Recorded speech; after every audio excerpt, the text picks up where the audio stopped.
家好啊，又係我 K 仔看圖識股啊！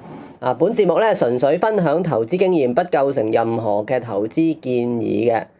今個星期咧就美股嘅納指同標指咧都有進帳喎。前者就升咗368點，後者升咗39點。道指咧就有少少相反，就係有微跌到276點嘅。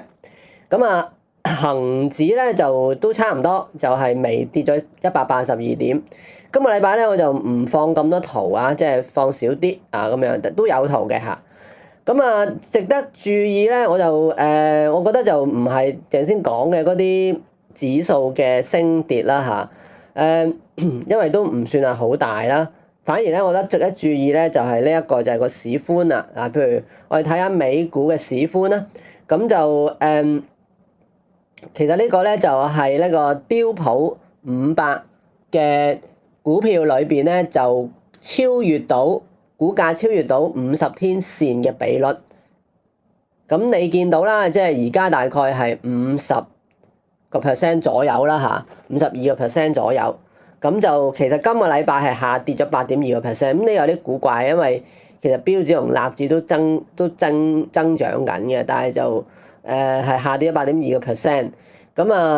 即係説明緊咩咧？就係升市咧，其實集中喺某啲部分嘅板塊，而係唔係太過闊嘅。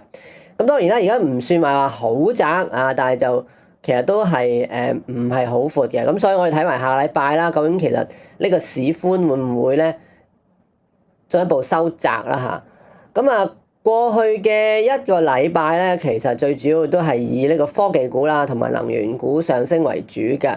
咁如果係美股嘅嗰啲 ETF 咧，就係XLK 同 XLE 嘅股份咧就會係升嘅啊。事實上咧就科技裏邊最主要啊，因為咧就係半導體係升得好緊要嘅。共一共咧就升咗。如果淨係單純係計咧，譬如好似SOXX 啊，即係另一隻嘅即係半導體嘅 ETF 嚟計咧，就升咗10幾個 percent 嘅。裏邊最主要係嗰啲例如啦 Intel 啦、INTL 啦，有啲係AMD 啦。另外有個叫做 ARM 都升得好多㗎。另外有一隻咧就曾經大幅咁落後嘅，但係而家都好似上翻嚟啦，開始就QCOM 啊。就升幅咧就全部都係2位數字嘅。另外嗰啲存儲板塊咧，就好似 SNDK 呢類咧ScanDisk 咧呢類咧都有唔錯嘅升幅啊，有6%。至於能源股咧，就當然係石油股上升啦，咁樣嚇。呢個就冇得講噶啦。至於港股咧，其實都係有啲似嘅。如果你睇下咧，就大概都係半導體股啦，同埋石油股咧升得唔錯嘅，不過升得唔係算好多，幾個 percent 3-4% 度嘅啫。同美股爭好遠下嘅。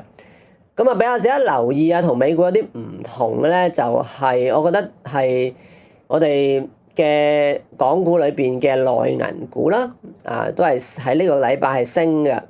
升咗大概2-3% 度。另一個電力呢類啦。我覺得值得留意，尤其是係電力啦，因為佢都算係落後啦。上升如果真係能夠之後咧持續上升，應該都有一定嘅空間嘅啊。我嘅投資組合咧呢個禮拜就表現得差，因為最主要就係冇乜膽量咧就去追嗰啲半導體同埋能源股啊。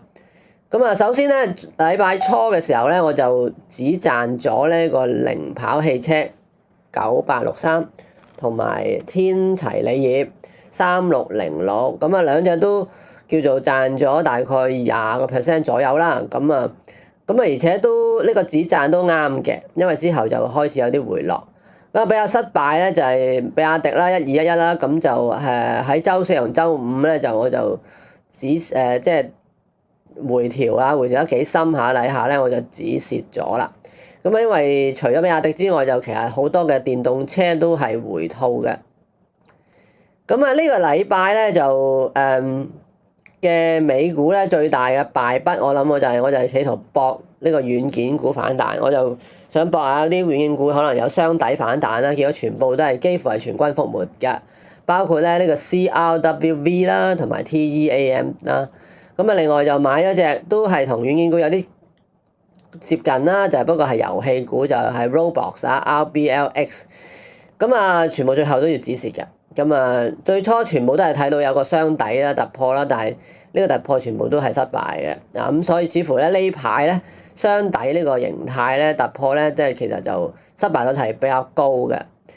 港股咧就比較特別少少嘅，就係嗰啲傳統嘅板塊啊，頭先講過嘅，即係一啲內銀咧就反而有唔錯嘅升幅啊。咁啊，939啦嚇，你會留意到啦。其實就係呢個圖啦，咁就向上升得都幾，即係穿咗成個過去好長時間嘅一個平台頂位啦，就大概係大概就係呢個7.9到8蚊嘅位啦，咁就穿咗上去。咁啊，我咧就喺其實你如果睇翻轉頭見到咧係一個類似 VCP 咁嘅形態嘅，即係逐步咁樣收縮嗰個幅度啊。咁咧就咁我都係睇呢個形態啦買，咁結果就都叫做買中咗啦。咁就喺大概3月中嘅時候買嘅，去到而家就大概個半月啦。咁就大概有10% 到嘅進帳啦。咁啊，另外咧，我持有嘅長和咧，我喺上2個月咧試過喺59蚊加注啊。我好耐以前咧，大概55蚊呢啲位買過嘅。咁啊，收咗好多息啦，咁跟住就再升到上去59，我就加注啦。咁啊，而家升到65蚊，咁啊〜都大概有10% 咁樣啊，咁啊好明顯咧，我嘅長倉嘅就過去嗰個禮拜咧，長倉就好過短倉嘅啊。咁啊，美股都係喎，其實係美股咧，我有一隻買咗好耐啦，即係如果坐咗好耐嘅，就係都係因為我諗住係長揸啦，咁就 UNH 啦，聯合健康，咁呢2個禮拜咧都見底反彈啊，咁啊我差唔多擺到我都幾乎忘記咗佢啊。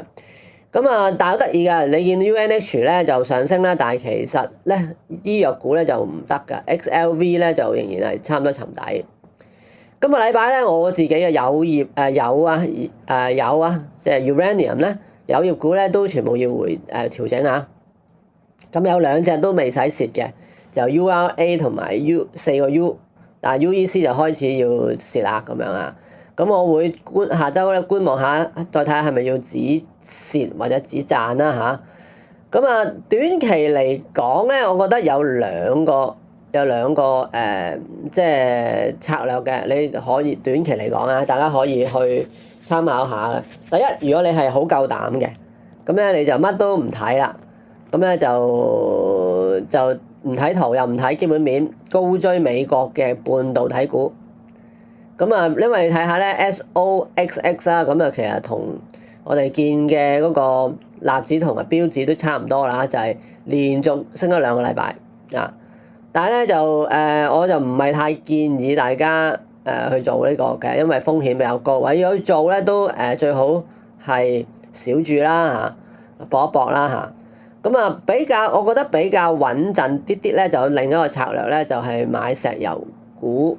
石油嘅能源股，咁啊 AXLE 咧，其實我覺得喺中長線嚟講咧，其實佢仍然係一個牛市，因為佢仍然咧即係50同埋200週線咧，其實都係仍然係向上啦，而且股價亦都係喺佢哋之上啦。